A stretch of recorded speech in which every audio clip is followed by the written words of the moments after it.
Sabots. I don't usually make starter builds, and I almost never repeat builds, but the patch notes for Mirage League have me thinking that my static Strike Saboteur could be played as a starter. To be clear, this won't be meta or anything close to a meta start, but it will be at least interesting. If you want a full detailed explanation of static Strike Saboteur, you should watch the full video here. The build mechanics are mostly unchanged, but I will give the cliff notes.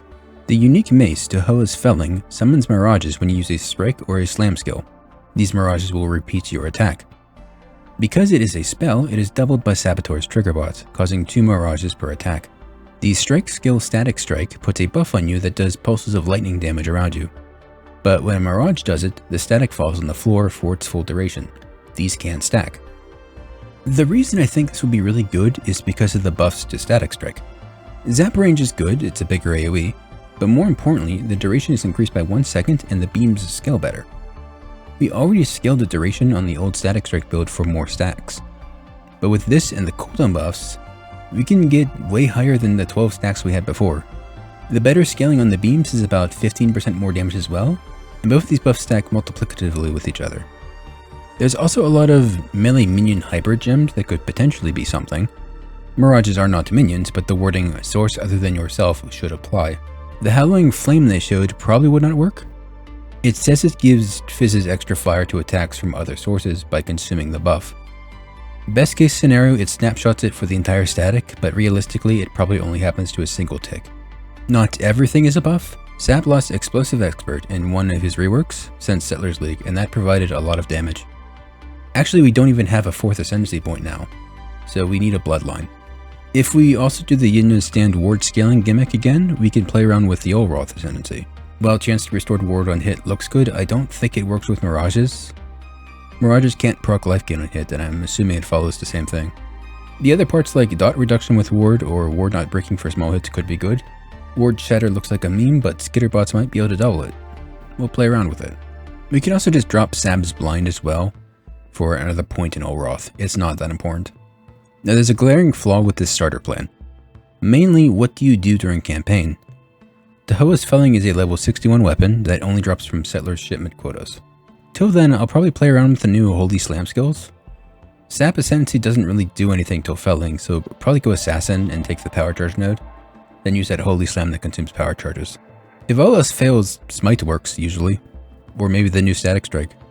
The PoE Ninja price history for Felling last league has it being 80C in the first few days, trashing down to 10C over a week.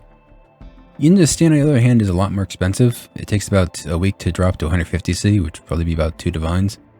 This one we probably have to do without for a while, or just skip entirely. Ward isn't super urgent, it's just a comfortable defensive layer. I'll probably keep Willow Gift in the acrobatic tech as well, as I just found it fun to have spell dodge. You can drop this, but then you have to adjust attack speed breakpoints. The old build used a lot of expensive things, and I've taken them out, as well as moving the tree to be more right side and not travel as much. Megalo has been replaced with just a large cluster jewel. The old build used Enlighten 3, instead we have to lower the level precision and get accuracy on gear. I also used Escape Artist Forbiddens in the old one to double dip with Yin Stand. That has since been nerfed and too expensive, so instead a Corrupted Soul Timeless Jewel will do about the same thing.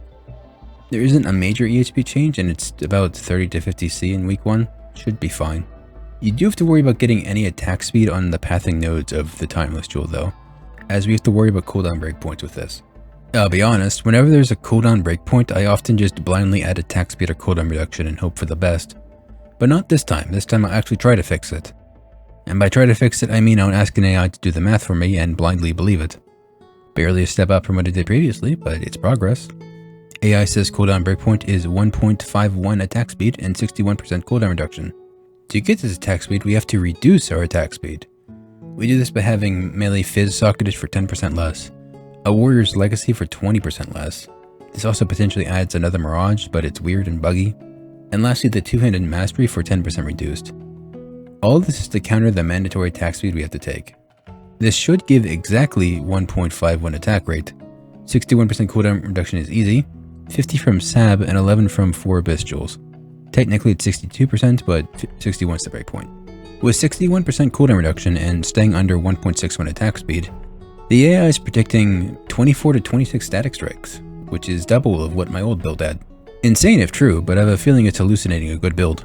If you want to follow the POB, I designed my starter build using minimum viable items. They are just the key mods and nothing else. You have to fill in the rest as you see fit. Res and life are added in as custom mods. If there's no item there, use whatever. Yinda's stand needs its own set of gear, so before that you just have to use random rares. You would want a body armor with high amount of armor or evasion. We just craft these with dense fossils. It's pretty easy. Just get a high percentile conquest lamar. Aim for above 6k, it won't take long. In the old build I used a pure evasion base, but that had some insanely high dex requirements. Hybrid is a lot easier to meet. With this the body can be safely enchanted as well.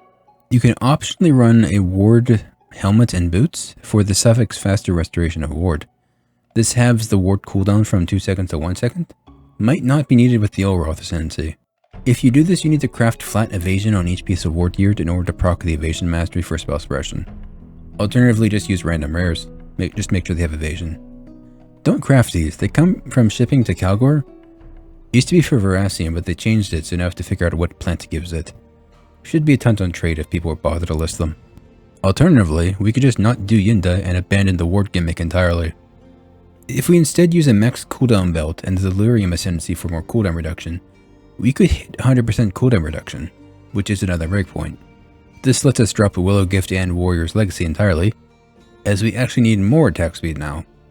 The target becomes 1.81 to 1.89 attacks per second. This would let us hit up to 30 statics at once, but we would lose its defensive layer. It does look much easier to gear though, up to you. I included both versions in POB, as well as the old Settlers version. To find DPS, add Tahoe's chosen to the total DPS and add count equal to the amount of in-game stacks you get. You will see this on the buff bar with the Tahoe icon. This damage looks low, but understand this is pre-buff with no gear equipped. Well, that's my starter plan. Do be warned that this is a meme build, as are all of my builds.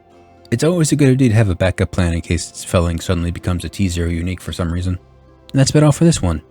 It's actually almost been a year since I published my rant going over the things I don't like in the game, but this recent patch basically fixed everything. I'm tempted to just unlist it at this point.